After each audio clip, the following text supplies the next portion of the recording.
now to take off, I'm going to start pulling in some pitch. So with the stick in my left hand, I'm going to start pulling that up. And so now what we're doing is increasing the angle of both main rotor blades. So you can already feel it starting to get light on our skids. And then as we start to take flight, I'm adding in a little left pedal to keep ours straight. And then just finding a neutral position with the cyclic in my right hand. So we're just vectoring that thrust straight down. That allows us to go straight up. And so what we'll do, this is called a max performance takeoff because we need to go vertical until we're over our building, over the power lines out there. Now we're just going to tilt the rotor disc forward, take all of that vertical lift, turn it into forward flight, and then away we go, we're flying. It's an amazing feeling. This is cool, sir. Better than any roller coaster. It's amazing. But now we're going to climb up to between 300 and 500 feet over the ground, and that's where we'll stay until we get out over the gorge. Then we'll be anywhere from 1,000 to 2,000 feet over the Arkansas River. And then our speed is going to be just over 100 miles per hour. It just never really feels like we're moving quite that fast because the higher above the ground we travel, the further away our points of reference will be, and then the slower everything appears to us. Oh, sir, I'm used to her driving. 100 miles an hour is pretty slow. Well, that's why you guys got here so early.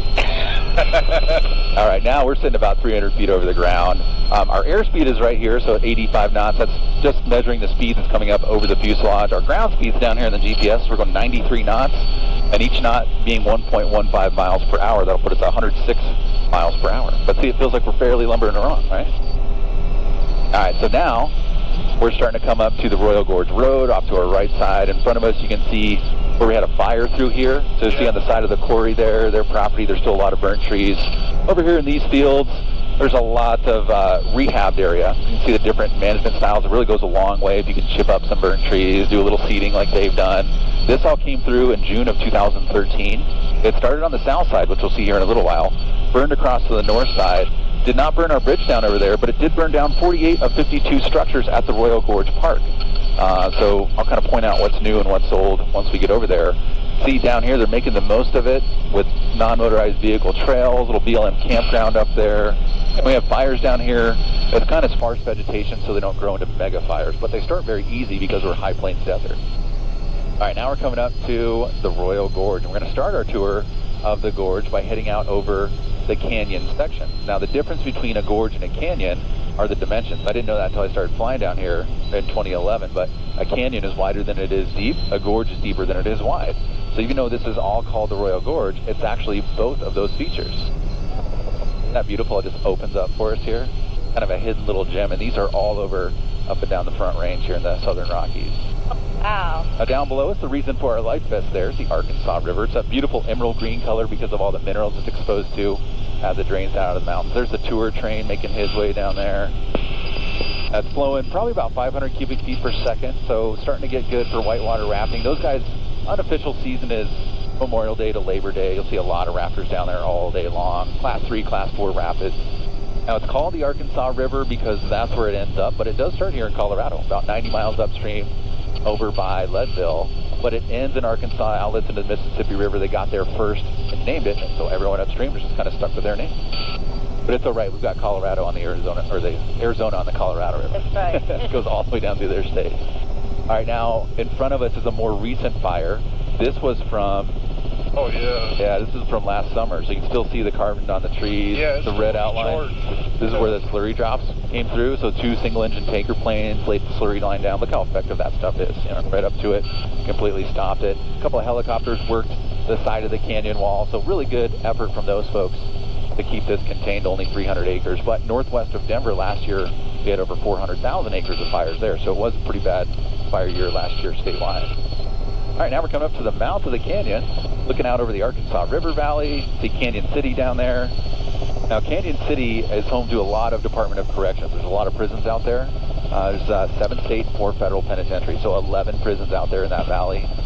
So most of the folks work for them. A little bit of tourism like we're doing now because we're one of the main veins out in the Rockies, and it's just a beautiful landscape. And then there's a little bit of miners out there, hard rock miners for gold, and then what they call quartz mines that pull road base and other granite out of the hill. All right, now as we get all the way turned around, I love this view, especially in the morning. You have the low angle sunlight behind you, really lights up all the beautiful colors in the canyon wall. The primary color we're seeing there is the color red, and that is iron oxide from a period of time when we had more oxygen content in the air, so it oxidized the iron in the rock. And then you'll see some stripes that occur here, stripes and swirls. Those are called striations. So at one time, those were layers of sediment that eventually dried out, were highly compact, pushed up on end, and then cracked open for our viewing pleasure. So what we're seeing here was not caused by the river, even though that looks like it should be the case. It was all seismic. So a big seismic event called upheaval, seismic pressure pushing underneath, caused this thing to just split open. So as we're climbing out, you can see it's like this ridgeline would have fit in over there, that ridgeline would have fit in over there. It's like two puzzle pieces that have just barely separated. Ain't that how the Grand Canyon started? Isn't it like uplift and the river slicing through it? Exactly. Because it looks like the Colorado River may have caused that. Now, of course, it's deepened it, just as it has with this one. But yeah, it's pretty much just a big seismic event that kind of pushed those two apart. Is that the train, what do they call it? The one that does the run? Help me out, Anthony. What's that train down there in Canyon, honey? The one that does the run for like Christmas, all that? Yeah, the Polar Express. Is that, I mean, that's not that one, right? That was just a regular train? No, that's the same one. Oh, okay. He pretty much has this all to himself. So much just out past the gorge, there's a quarry up there, and then past that, they just use that track now for storage. For old cars that are going to be decommissioned or refurbished, or for cars that are going to be filled up with gravel. But the rest of this track has been decommissioned. But it did used to be part of this transcontinental railway system until the 1980s, and they started shutting it down. So now that guy has it where he just goes up, he doesn't even turn around, he just backs all the way down. So they just dressed that one up with Christmas lights and added a little Christmas village down there during the winter time, and it becomes the Polar Express. That's Charlie, my phone's cutting off. I'm not getting. What was that? A gondola or something? Yeah, see, it's a ski-style gondola below us. Oh. That replaced an old steel tram that used to be there pre-fire. The fire burned it down. It was in one of the sides. It completely melted it. I'll kind of fly by it when we leave. And then everything on the north side had been replaced into that nice new visitor center. On the south side, they replaced everything other than the theater, which is the white roof over there. And then that big pole structure, that's called the Sky Coaster. That's where they winch you up to that pole and then launch you out over the edge. But they've added a zip line right next to that gondola, an amphitheater over here, children's play center, a lot of really fun stuff to do. All right, now we're going to turn to the south. Beautiful panoramic view of the Sangre de Cristo Mountains out there in the background. I love them when they're kind of half melted like that because it looks like the Colorado license plate. You can see all the definition out there. So, and then we have the wet mountains here in the foreground. Technically, we're in the wet mountains right now. Is that the Sangre de Cristo? Yeah. Is that the wet mountains? Sangre de Cristos are the further ones. The ones right here are the wet mountains. Oh, okay. So the Sangre de Cristos, that's Spanish for the blood of Christ. So when the Spanish explorers were coming through the San Luis Valley, they saw that right at sunset around this time of year when there's snow on it, and it turns like a blood red color. That's why they gave it the blood of Christ name. Oh. Down here's the old incline. That burned down in the fire. That was unfortunate. That was built in 1931, so it was really sad to see that go. But they are going to eventually replace that. It's just going to be a little bit more than they got back from insurance from something built in 1931. So far they've done a wonderful job of what they have built here, but they're going to continue down that path of action adventure. All right, now right next to this dirt lot, see the fence line? And then just on the other side of the fence next to that gooseneck trailer, that's the old tram. See how it's burnt? Just melted it all the way through? And it was, 3/4 inch thick steel that just completely melted. That's how hot this was getting. Like it, Anthony? Yeah, this is really cool. It's like getting to be a bird for a while. I just love it. I wish I could fly this everywhere I go, but it's a little too expensive for that, right? Yeah, probably. Unless you're Trump, we're up into that bracket. Now, way out there is a nice view of the south slope of Pikes Peak. So the top of that one is 14,115 feet above sea level.